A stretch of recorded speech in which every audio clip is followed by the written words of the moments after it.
sekolahane pamrih apa mergo anak kuwi dudu investasi mung perkara bondo ning investasi donga besok wong tua nek wis murut kasedan jati wong tua nek wis seda mergo menungso kuwi dudu ula ya ta nek ula iso nglungsungi nek menungso kuwi gedhong ana kuncenana wong mati mangsa wurunga sing ndongakne sapa nek ora anake wo ngono mula anak di sekolahane pula nganti tekan sarjana nek ora roh karo agama jedot cara Blitar wo ngono rugi ayo ngestokake dawuhmu angka telu kewajibane wong tuwa ngrabekke anak nek wis telu ki tercakup wong tuwa wis ora oleh melu cawe-cawe urusane anak tegese anakku wis mandiring pribadi iso nata urip dhewe wah iya ya mak iya ayo ndonga bareng-bareng nak muga-muga ana ing ambal warsa HUT hari ulang tahun SMA Negeri 1 Nganjuk ke-43 ya semasaku dapat selangkah lebih maju tambah prestasine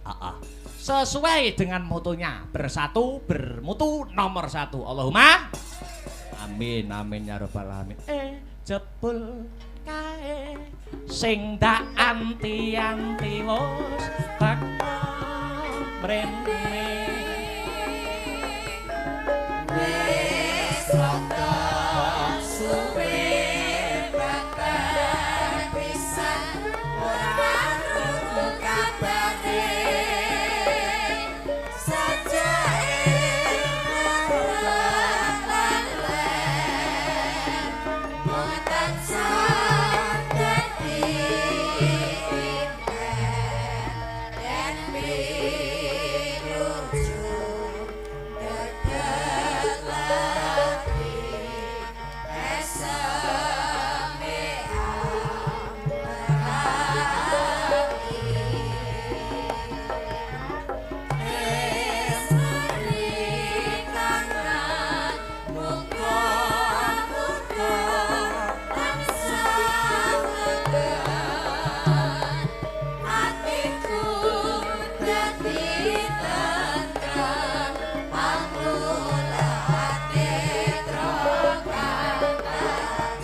Negeri 1 kuwi ora mung sekolah sing memprioritaskan akademis, ting memprioritaskan babagan kabudayan kuwi ana, Nduk. Ana.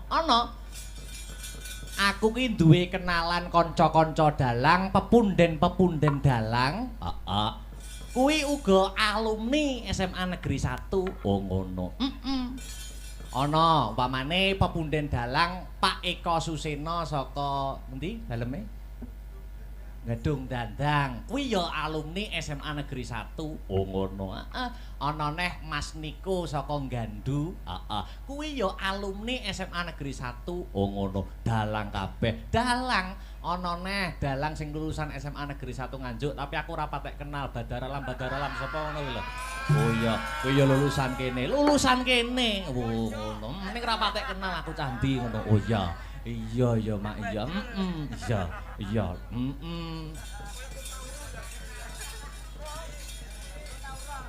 Prestasine akeh SMA 1. Prestasine akeh yen tak waca ki nganti jam 7 isuk, mula ora tak waca wae. Oh iya. Wis intine kabeh ya wis roh. Oh ngono. Murid-murid kene padha prestasi baik akademis maupun non akademis. Oh ngono. Terus rangkaian adicara dalam memperingati HUT SMA Negeri 1 Nganjuk wis kawiwiti saka tanggal 18 nganti 20 semasa kap. Oh ngono. Terus bengi iki wayangan, tanggal 21 ana Jalan Sehat. Puncake upacara HUT semasa, hari ulang tahun semasa ya kuwi denge 4 Januari. Wah iya. Iya Mak ya. Alhamdulillah. Nduk piye? Saka kersane Bapak Asop lan keluarga besar SMA Negeri 1 Nganjuk. Sing katimbalan sowan marak mangarsa kene paring lelipur, paring hiburan ora ngembongake awake dhewe. Ning sapa? Uga ana Mbak Niken Salindri saka Kediri lan Mas Yuda Bakiak. Oh ngono, Mas Yuda CS. Sadurunge Mas Yuda takon menghibur mengocok perut para warga masyarakat kang mapan ana ing kene. Mbak Niken tak aturi jumeneng luwih dhisik. Oh ngono. Jumeneng. Sepati kutang tang tak tang ya.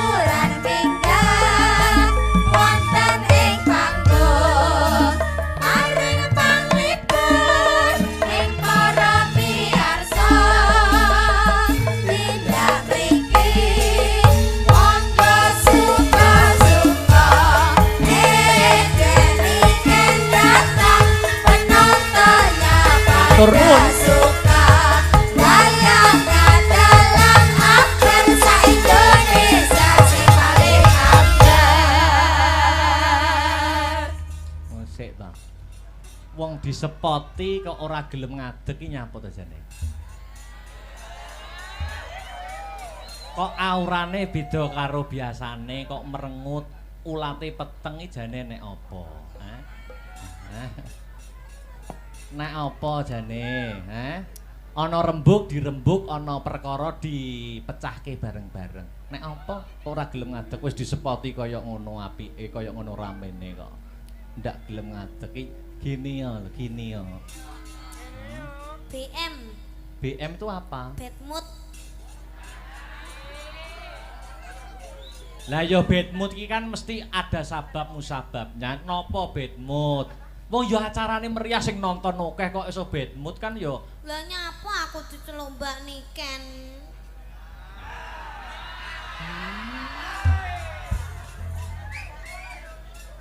Aku ki mbasakne para penonton, Lho. Mbasakne para penonton iki kan nek nyeluk sampean ben sampean lebih terhormat kan Mbak dengan sebutan Mbak. Aku ki dudu nyeluk sampean secara pribadi, tapi ora sine nyeluk Mbak ini kene nek sing nunggoni to liyane aku.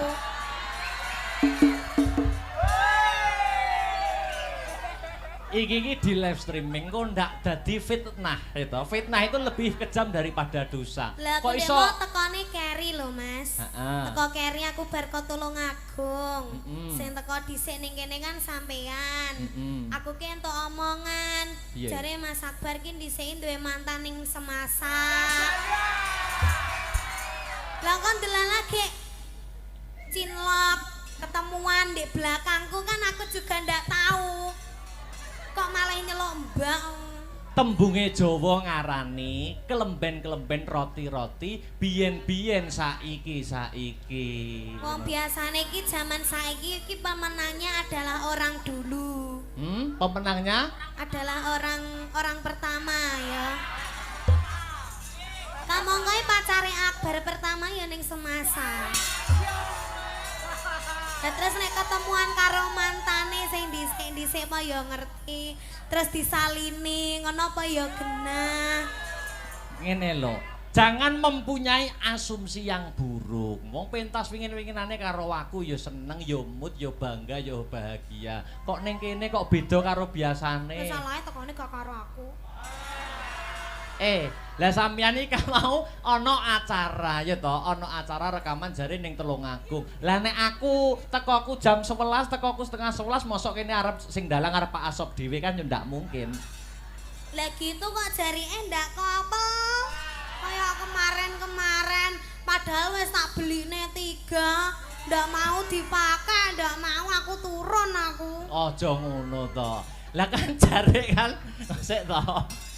Sampeyan ngene iki yo ngabari, pakai yang ini, Wis pakai yang ngabari ini. Mas Ardi, kemarin wis ngabari. Ardi. Terus Mas Ardi bilang gini, anu Mas Akbar gak gelem gawe kuwi, soalnya kurang cocok gambare. Mending ngono gak Mas? Ora. Aja menyebarkan yang tidak-tidak. Ngadeg ya. Emang. Baca itu. Obak-obak banyu bening kowe. Masa ndak gelem ngadeg? Hah? Emang. Ngadeg aja ngono. Ayo ngadeg. Aku mana digendong ini? Gendong piye? Ayo ngadeg. Ayo to, ayo.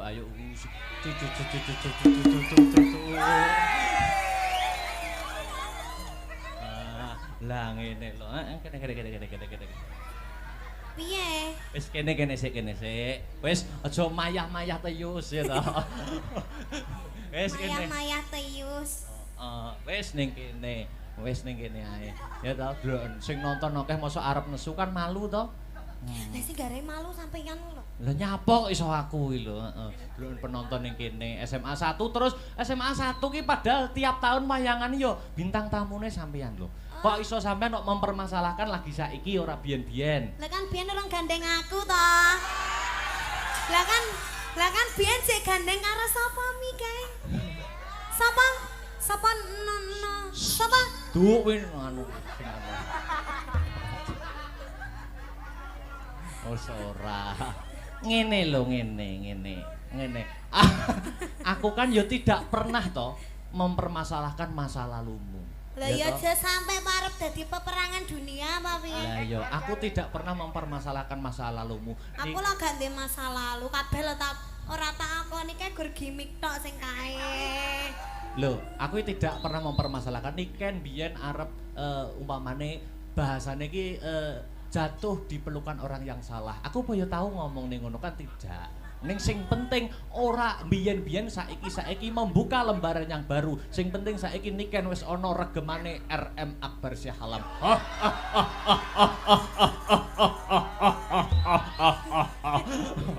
Pede.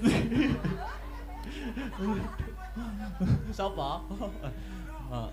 Ngucapkan salam cek. Oh iya, kagem sedaya. Ayo, Assalamualaikum warahmatullahi wabarakatuh. Wah, penontonnya Buya ini ya Mas? Iya, itu. Masya Allah, subhanallah. Ulang tahun SMA Ulang 1. tahun SMA Pegri. Kok Pegri? Pegri guru. Lah aku ya neng tulisannya Pegri kok. Ya Mas Dik itu di bawah naungan Pegri. Oh. Maksudnya SMA 1 SMA 1 SMA 1 Nganjuk. Oke, Semasa ya Mas. Semasa Nganjuk, semoga semakin sukses ke depannya, semakin banyak muridnya, semoga lulus semua. Terus apa nih ya, semakin maju, semakin bermutu, semakin jaya, sejahtera selamanya. Amin. Nek murid kene iki mempunyai moto bersatu bermutu nomor 1. Mutune jelas apik-apik. Contone alumnine ya kaya aku. Ini kan bermutu apik banget. Mutune kan apik ngono to. No comment. No comment lho, kepala sekolahnya Pak Asop. Bapak Asop. Ya, didongakne apa? Bapak jangan ya, Mas. Hah? Bapak jangan. Kok Bapak jangan ya? Bapak Sop. Kuwi jangan sop. Nganggo A kok. Oh ya. Bapak Asop niku sing pundi to, Kang Mas? Yang duduk di depan, di depan. Nggih, kita doakan aja ya. Iya, no. Mugi-mugi tansah pinaringan panjang yuswanipun. Amin. Terus sehat selamat wilujeng. Amin. Awet leh momong anak putune. Amin. Yes, wish you all the best. Wah, dah. Apa mau lulup the best sih apa? Wis lulup the best iki lho masak. Doa terbaik. Oh, doa terbaik buat SMA 1. Ya, dan juga Bapak Sop. Bapak nganggo A kok sop tok Ya, lho. Bapak Asop. Ngene ya, Dik Niken ya. Kenapa? Kan aku ki ketemu terakhir karo sampean kan ya pentas ning Kemlokologi kemarin. Dek ingin lagi ketemu kok iso ngomong ngono. Dek ingin lagi ketemu kena kita. Apa kok? Ini apa maksudnya? Maksudnya ketemu. Maksudnya itu di sini dalam arti ketemu di panggung. Iya. Itu terakhir di Kemlokologi. Iki lagi ketemu neh. Ora no, ning Kaiwi apa ning sing aku pacaran karo Mas Badar kuwi lho ning. Ning Nganjuk ning ndi Mas? Balai Budaya toh. Ya, tapi kan sampean tidak menyinden di sana. Oh iya. Ya, mula aku kangen suaramu, weta. Ora ketang sak tembang untuk menghibur warga masyarakat, khususnya keluarga besar SMA Negeri 1 Nganjuk. Nembang apa lho cah? Suaraku ndak tekai. Oh lah, yo ditekak-tekake to. Nyanyi ya ndak? Loh kok nyanyi kok? Lah sampean sing bawa. Oh, aku kon. Sampean bawa. Terus sing kok aku tak sing ngendang. Sing nembang sampean njaluk slendro apa pelok? Manuk. Manut. Kok manuk lho Mas. Manut. Pelok ya, pelok. Pelok Mbah Tarkun. Kepo ya enek lho dalang kok dikongkon sinden nek ora awakmu gitu. Ya kan saling membantu toh. Ya tapi kan ngene iki nek sing wani kan nggur sampean. Jajal bawanono Mas umpama ngono Sinta Mbak Enggar apa wani? Bawa sing bawa sampean Mas ora wani to. Sing wani nak nggur sampean kaya ngene gematiku lho, mosok jebuk curigai karo masa laluku ya. Sing mantan ning Semas. Asih turu. Tuhu terus entek wong terus turu. Heeh. Pindo mimi lan mie goreng ya. Pindo mimi hamimi o. Mintuna. Terus Mimi mintuna ya cek butuh mimi. Ayo nimas bareng ana tepi wajib. Lah nyapa dadak wajib iki lho. Lho padha karo bak mati di akhir ayat. Jenenge Kol-kolah kubro. dadi nek wajib, nek senep, nek Pak Asop, nyidam. terus itu asih bebrayan.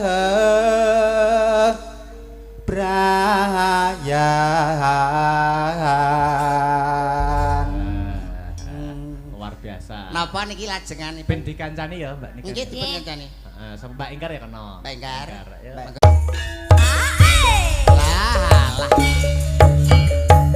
Astabrata.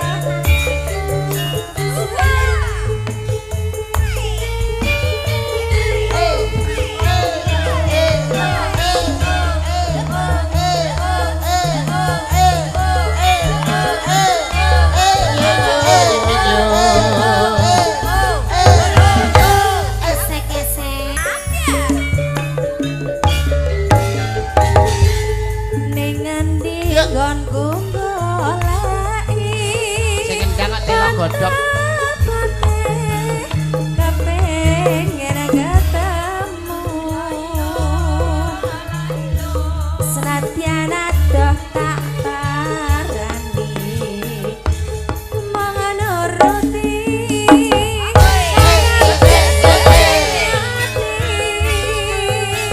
serang saiki kamu kawin lungan tinggal aku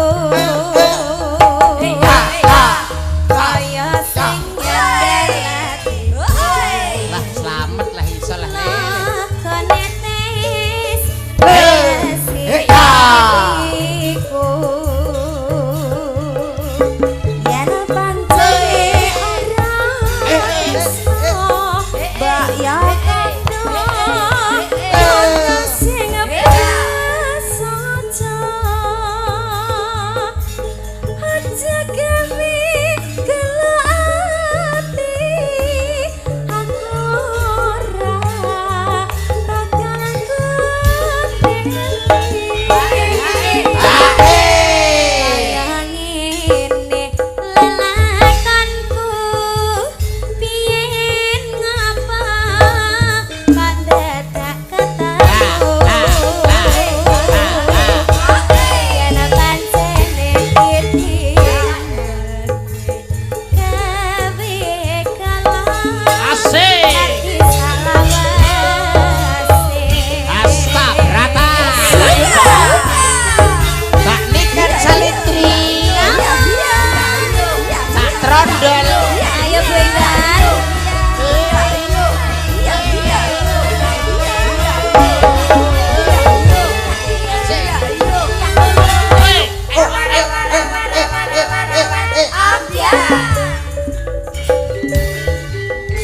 dengan dikon kulai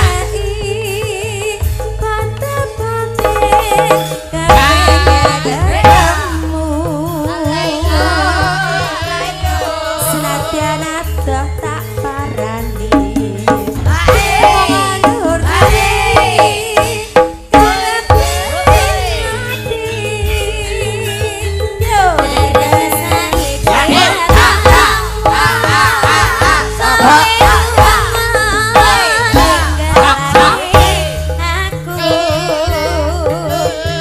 kaya sing nyandalatiku lo konetes teles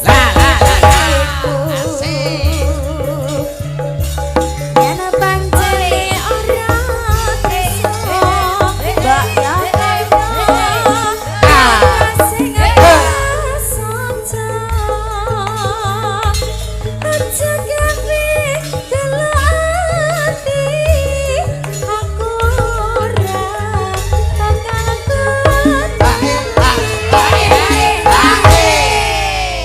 yen pancene lalaku Hoi. biyen ngapa ketemu yen pancene iki Matur nuwun, Kak. gawe kalah ati salawase Wah, Terima ora kasih, kepito Dik Niken pendolo Banggar, mangampak-ngampak Jumeneng. geger. Hebat. Diterusne ya, Mas Siap. Ida. iki piye Om sudah aku Sudah. Sudah. Sampun. Jane kalau wau tesih wonten ingkang ngersakne grajakan. Nggih, mangke mawon gara-gara. Mangke siap. Nggih. Dik Sinta karo Mbak Sri, jumeneng Mbak bareng. Sri. Heeh. Sri, kok iso turu kowe iki. Kancane nyanggup. Sepoti. Oke. Yo. Saha anu.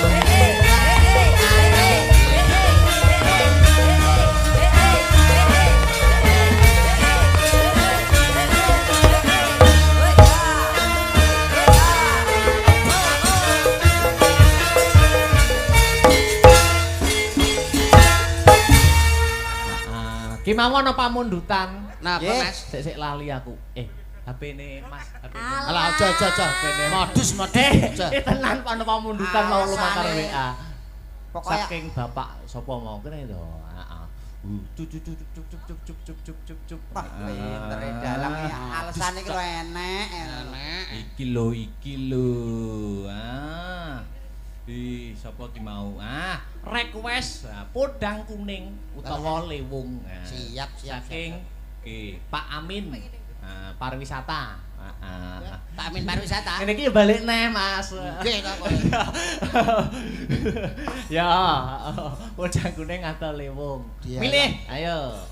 Sing ndi? Udang kuning. Oke. Siap. Met ning gira kowe iki wis bacok pisane kok. Ben kendang iki kene lho. Sik, diganti. Pindah. Modele kendang kok arep dipek ae. Ngomong. Nah. Oh, ganti posisi. Nggih, ganti posisi. Oke. Yuk, dadekke yuk.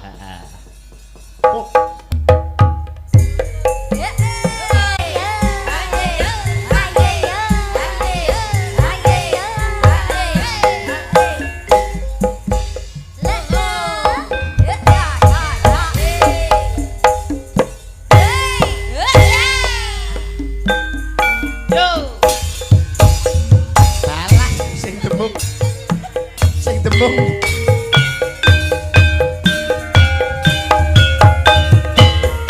Cah demung iki piye cah demung iki?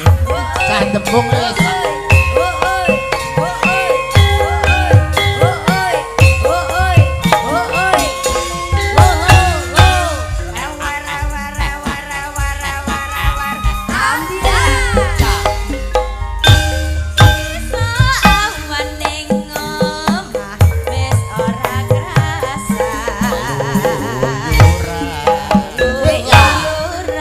Anggo lek sing tak sayang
Kula nampi dawuh menika Siap, inggih. Pak Panito mboten ketang sepatah dua patah Oh, kata niki inggih. badhe paring dawuh. Pak Nito. Monggo Pak Panito nggih. kalian Bapak Asop menawi tasih lenggah katuran minggah wonten ing panggungan.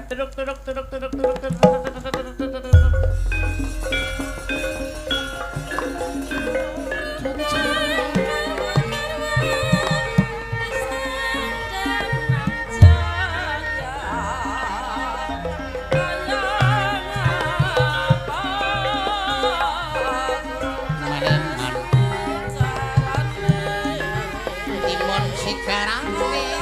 Mas Mandal. Timun sikarane. Ya Mas.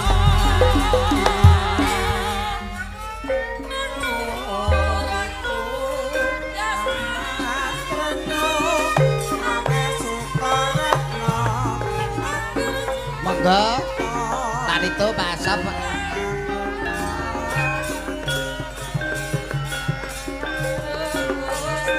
Lenggahipun wonten pundi to Mas? Oh sampun kunjur.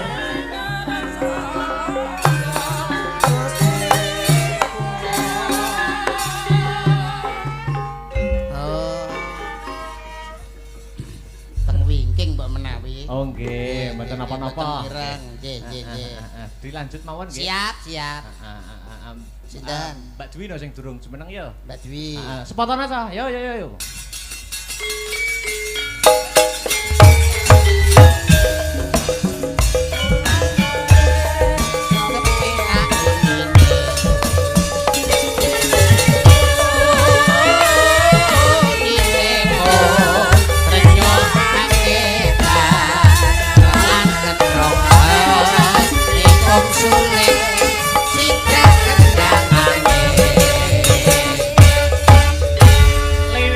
Lewong nggih Mbak Dwi nggih. Mbak Dwi lewong nggih. Oh nggih. Oke, nggo Oke. penutup ning limbukan. Siap, Oke. siap. Lewong garap seragenan ya kena. Monggo. Nggih, nggih. Monggo perkara lagu liyane tutukne gara-gara. Nggih, Mas Karis ning nguriku kene cah bagus. Mas Karis. Yuk lewong dadekke.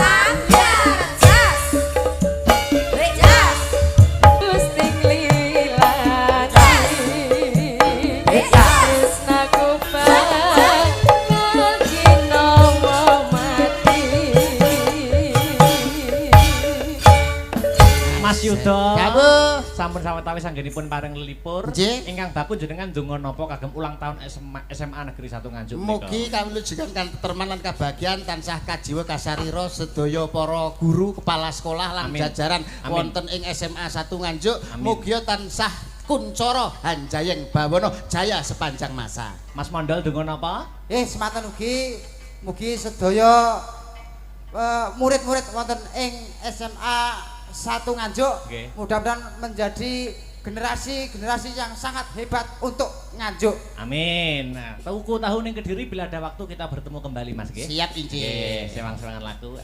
Nutuk nelakan. Cawe sesaji karo ingkang sinuwun. Ayo tak derekke no. Simpang Limaria, lapangan Pancasila, Semarang memandang Pranyata serbaguna, suasana rame rakyat gede ati, ing Jawa Tengah bosen pengambangan, jero kota saben desa ngadesa, saben dina minulya Simpang Lima Pikuna.